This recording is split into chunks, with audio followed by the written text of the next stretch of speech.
for joining us. It's great to be here. Thank you.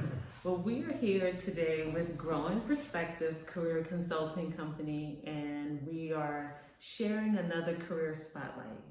And this month, our spotlight is with Dr.Joe Fields Johnson. And we connected on LinkedIn, and we had a mutual contact.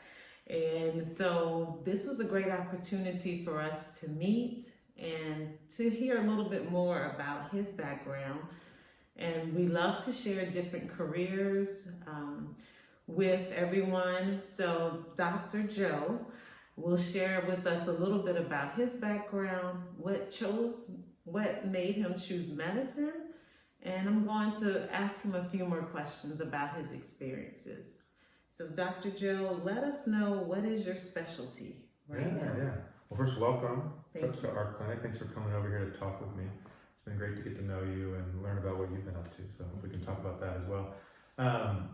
My specialty is family medicine, so I specialize in caring for newborns to elders, and really the focus is on the relationship with patients and integrating across all their health needs in the context of their lives so that they can, thrive and feel healthy and overcome illness when it happens, and hopefully reduce suffering.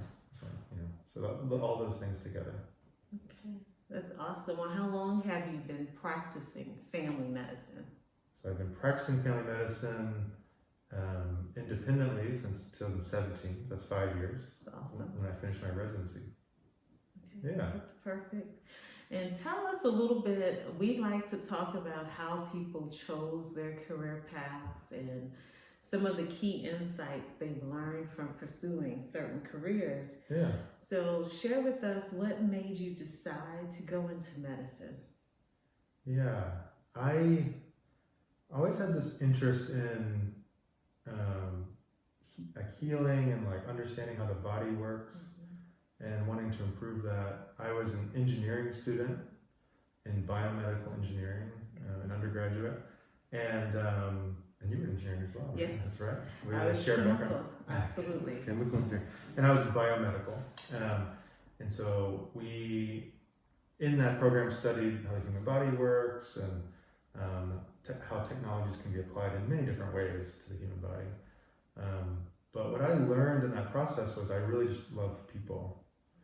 And the connection with people, and really the application of our medical knowledge to the care of other humans. So I transitioned from being more of a thinking about technology and developing that to being, I want to be really person focused and be in direct care with people. And actually, the anchoring for that was a trip to South Africa.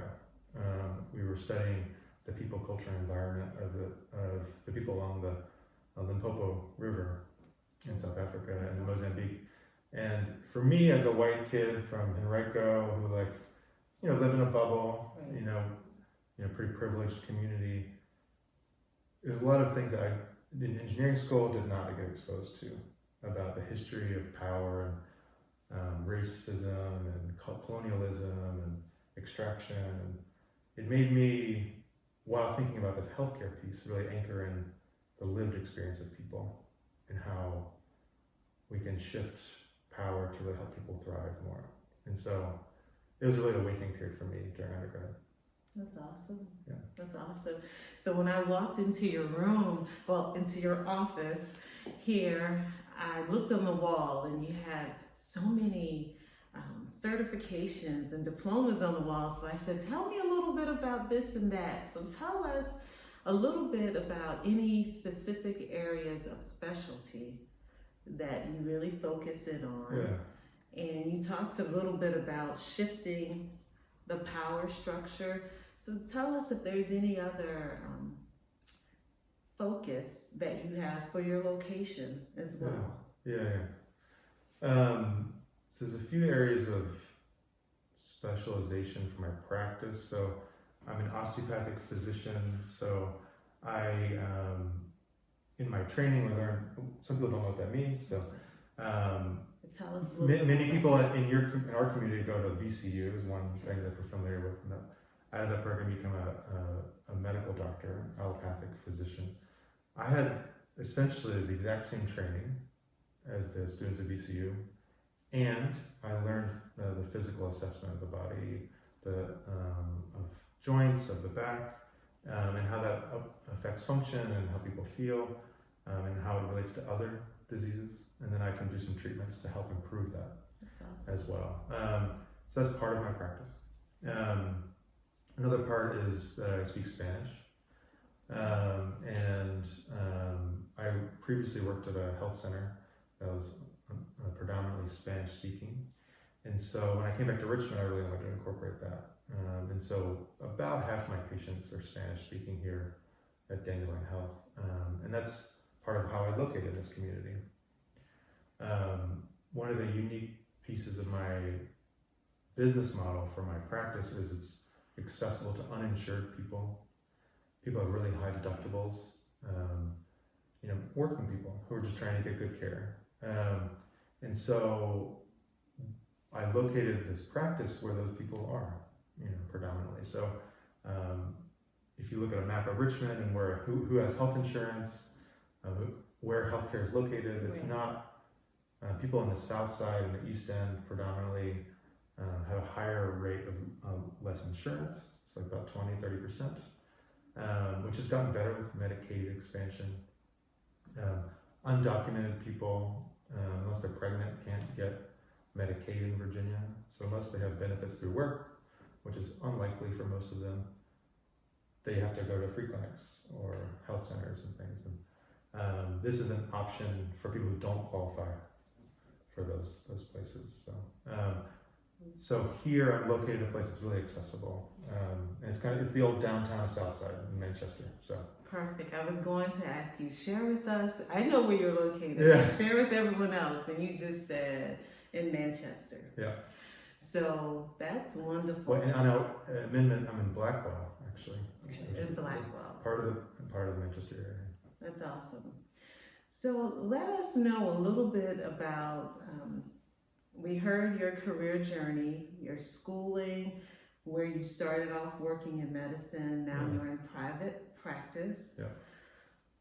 When you made that transition, what did you think helped you be most successful with transitioning to becoming independent? Yeah. So I was employed up until 2019, and I was in California. Okay. There are a few things I think. One was the biggest thing is support. So my partner is a physician, she's employed somewhere else. And so I had a lot of financial support to care for our personal needs, and she encouraged me tremendously to be able to do this because she has a shared vision for what we're doing. So that is essential. Without that, it would have been not impossible, but incredibly hard to do what I'm doing.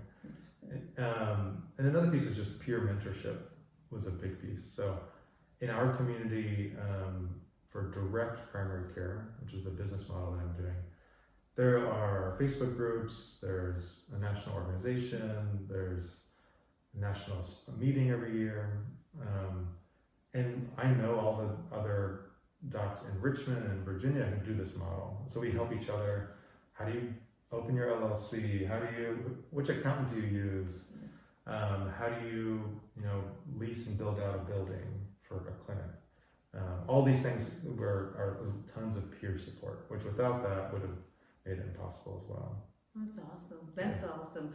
And it's exciting to hear that because in different parts of our career, we choose to transition, and you say support was so critical, and then that peer connection. Yeah. Other people doing what you wanted to do and are doing. So as you look back over your career, what would you say were maybe some of the key defining moments of your career? Mm-hmm. And what are you excited about for next? Mm-hmm. A key defining point was actually during medical school, when I was there. We were learning general medical information, but our school really limited our opportunities to learn about in our own way and teach ourselves, even through clubs and other things, about comprehensive reproductive services, including abortion, and care for transgender people, LGBTQ people who are marginalized. That latter group was somewhat taught about, but it wasn't a focus. And so a group of us really asked the administration for more education around those issues. And then we were like, we'll do it ourselves, but there wasn't much support to really help the people who are in those communities that are marginalized to teach in ways that they thought was great on campus. So the administration wasn't supportive of it. So we got together and taught ourselves. We organized conferences.